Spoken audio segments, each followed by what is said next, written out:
ذوالحج کا چاند نظر آتا ہے کہا جاتا ہے کہ جنہوں نے قربانی کرنی ہوتی ہے وہ اپنے نہ ناخن کاٹے نہ اپنے بال جو ہیں وہ کٹوائیں گے، تو اس کے پیچھے کیا وجہ تھی، اس کی شرعی حیثیت کیا ہے؟ وہ لوگ ان دنوں میں احرام کی حالت میں ہوتے ہیں، وہ ناخن نہیں کاٹتے، بال نہیں کاٹتے، ان سے مشابہت جو ہے نا اس کی وہ فضیلت حاصل کرنے کے لیے ایسا کرتے ہیں۔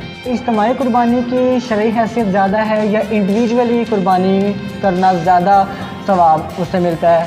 یہ آپ کا بہت اچھا سوال ہے بھائی۔ اگر کسی جگہ پہ لڑائی جھگڑے کا کوئی خطرہ نہیں تو وہاں پہ تو کسی قسم کی کوئی قباحت نہیں ہے، خاص طور پہ پاؤں کے حوالے سے بہت زیادہ لڑائی جھگڑا ہوتا ہے کہ پائے ہم نے لینے ہیں، کیونکہ 4 ٹھانگیں ہوتی ہیں اور 7 حصے ہوتے ہیں۔ جی جی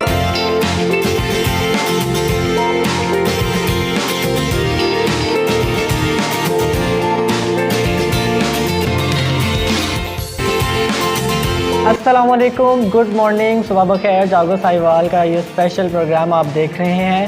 اور جناب آج کے دن پاکستان سے باہر جو بھی عید الاضحیٰ منا رہے ہیں تو ان کو ہماری جانب سے بہت بہت عید الاضحیٰ کی مبارکباد۔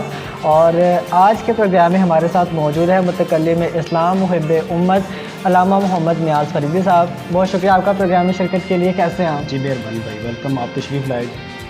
اچھا علامہ صاحب بتائیے گا، آج اوبویسلی لوگ جو ہیں وہ پاکستان سے باہر آج عید منا رہے ہیں، تو کیونکہ اب قربانی انہوں نے کر لی ہے، اب اس کے بعد وہ اب ناخن بھی تراشیں گے اور اپنے بال جو ہے وہ بھی کٹوائیں گے، تو یہ کیا آخر سب سے پہلا سوال تو میرا اس حوالے سے یہ ہے کہ جب ذوالحج کا چاند نظر آتا ہے کہا جاتا ہے کہ جنہوں نے قربانی کرنی ہوتی ہے وہ اپنے نہ ناخن کاٹے نہ اپنے بال جو ہیں وہ کٹوائیں گے، تو اس کے پیچھے کیا وجہ تھی، اس کی شرعی حیثیت کیا ہے ہمارے دین اسلام؟ اس کے اوپر نا زیادہ اس لیے توجہ دی جاتی ہے کہ ام المومنین جناب ام سلمہ رضی اللہ تعالیٰ عنہ، نبی پاک علیہ الصلوۃ والسلام کی زوجہ محترمہ اور ہماری ماں جی، ان کی طرف سے نا ایک حدیث ہے، آقا کریم علیہ الصلوۃ والسلام سے وہ روایت لیتی ہیں اور فرماتی ہے کہ جب کسی شخص نے قربانی کا ارادہ کیا ہے تو جو ہی حج کا چاند نظر آئے، اس ذوالحجہ کا چاند نظر آئے، تو اس نے جناب عید کی نماز پڑھنے تک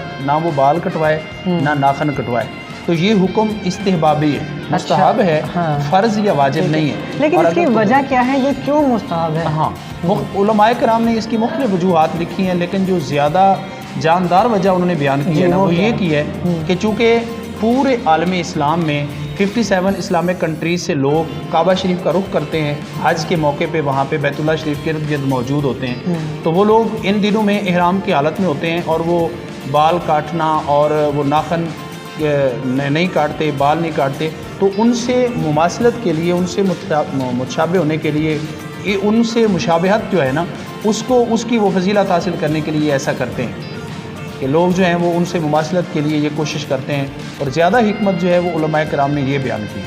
صحیح ہے۔ اچھا، قربانی کے حوالے سے میں آپ سے سوال کروں گا کہ کچھ لوگ مقروض ہوتے ہیں، انہوں نے لاکھ یا جتنا بھی انہوں نے قرضہ دینا ہوتا ہے وہ قرضہ دینے مطلب کہ وہ واجب القرض ہوتے ہیں، تو یہ بتائیے گا کہ کیا وہ قربانی دے سکتے ہیں جنہوں نے قرضہ دینا ہو؟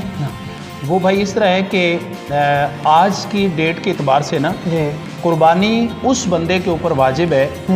اکثر جو علماء ہیں ہمارے وہ کہتے ہیں کہ جو حجاج وہاں پہ حاضر ہوتے ہیں ان پہ تو قربانی فرض ہے، لیکن ہمارے جو ادھر لوگ ہیں نا، باقی جو مسلمان ہیں ان کے اوپر قربانی واجب ہے، لیکن چند ایک لوگ ایسے ہیں جو سنت موقدہ کے قائل ہیں بعض مسالک، لیکن اکثریت جو ہے وہ مسلمانوں کی وہ اس چیز کی قائل ہے کہ اگر کسی شخص کے پاس آج کے دن کے اعتبار سے 1,60,440 روپے سے زیادہ اگر کسی بھائی کے اکاؤنٹ میں ہے تو اس کے اوپر قربانی واجب ہے۔ یہ مقدار ہے جی یہ نصاب کی مقدار ہے 1,60,440 روپے۔ اگر کسی بندے کے پاس اس سے زیادہ اکاؤنٹ میں پیسے ہیں تو اس کے اوپر قربانی واجب ہے۔ اگر گھر میں زیادہ افراد ہیں، باپ کا الگ اکاؤنٹ ہے، بیٹے کا الگ ہے، تو ان کی طرف سے ایک نہیں ہوگی، الگ الگ قربانیاں ان کو کرنی پڑیں گی۔ اچھا، مہنگائی کے آپ کو پتہ ہے کہ مہنگائی کے جو اعداد و شمار ہے وہ اپ ڈاؤن ہوتے رہتے ہیں، تو یہ جو آپ نے ابھی بتائی ہے جی 1,60,440 جی، تو یہ اپ ڈاؤن بھی ہوتی رہتی ہے جی اس بالکل، حساب چونکہ سے؟ یہ چاندی کے اعتبار سے، نصاب کے اعتبار سے میں نے آپ سے عرض کیا ہے، جی، تو جو آج کا چاندی کا ریٹ ہے نا پاکستان میں، یہ میں نے اس حساب سے آپ کو ذکر ٹھیک ہے، کیا. اور کتنی چاندی ہونی چاہیے؟ وہ 52.5 تولے. ٹھیک ہے. تو دوسرا جو آپ نے جو اس حوالے سے جو توجہ دلائی ہے نا کہ اگر ایک بندے کے پاس قرض ہے، جی، اگر تو کسی آدمی نے اتنا قرض دینا ہے کہ وہ قرض ادا کرنے کے بعد اس کے پاس 1,60,440 روپے نہیں بچتے، اچھا، تو اس کے اوپر قربانی نہیں ہوگی. اور اگر کوئی شخص ہے اس کے پاس اتنی اماؤنٹ ہے اکاؤنٹ میں اور ایکسٹرا اس کے پاس جو قرض ہے وہ ادا کرنے کے بعد پھر بھی یہ رقم بچ جاتی ہے، تو پھر اس کے اوپر قربانی واجب ہے. ٹھیک ہے. اچھا علامہ صاحب بتائیے گا کیا قربانی کر کے سارا گوشت گھر میں رکھا جا سکتا ہے ویسے؟ دیکھیں جی، اور اس کے حصے کیا؟ علماء کرام نے جو اس کا استحبابی ایک طریقہ بتایا نا، جی، وہ یہ ہے کہ آپ جو ہے جس وقت قربانی کرتے ہیں تو مقصد عید قربان کا یا دوسری جو پہلی عید الفطر ہوتی ہے، مقصد ہوتا ہے کہ ہم غریب لوگوں کو نا جی عید کی خوشیوں میں شامل کریں. اور اگر ہم نے سارا کچھ خود ہی کر لینا ہے تو پھر وہ عید کا جو کنسیپٹ ہے نا وہ ختم ہو جاتا ہے. تو اسی لیے علماء کرام نے فرمایا ہے کہ آپ 3 حصے کریں. ایک حصہ جو ہے وہ اپنے گھر میں رکھیں، دوسرا حصہ رشتہ داروں میں تقسیم کریں، اور تیسرا حصہ جو ہے وہ غریب غربا مساکین میں آپ لوگ تقسیم کریں. بہتر طریقہ یہ ہے کہ زیادہ سے زیادہ غربا تک پہنچانا چاہیے. اور اس میں ہمارے لوگ کچھ اس طرح کرتے ہیں کہ جناب تھوڑا تھوڑا گوشت بھیج دیتے ہیں، تو ایسا نہیں ہونا چاہیے.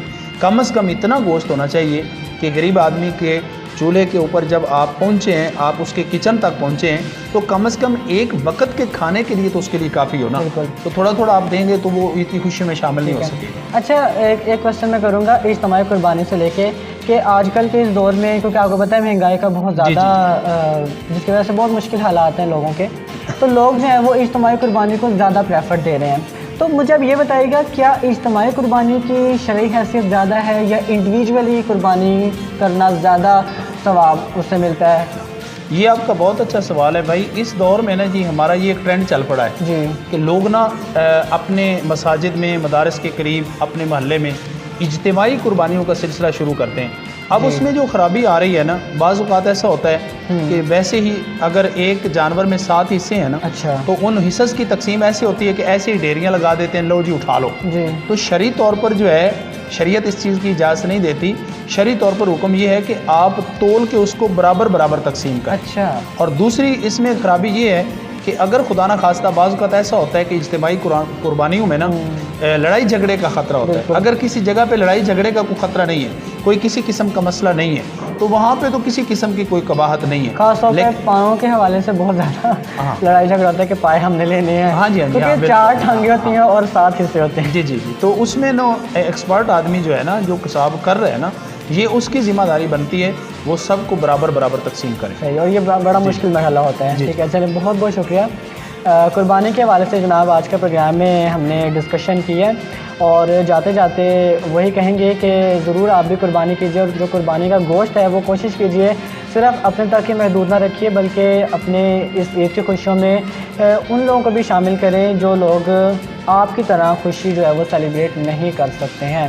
تو لاسٹ سے جاتے جاتے جو لوگ آج کے دن عید منا رہے ہیں ان کو ہماری طرف سے بہت بہت عید مبارک. علامہ صاحب آپ کا بہت شکریہ پروگرامی شرکت کے لیے.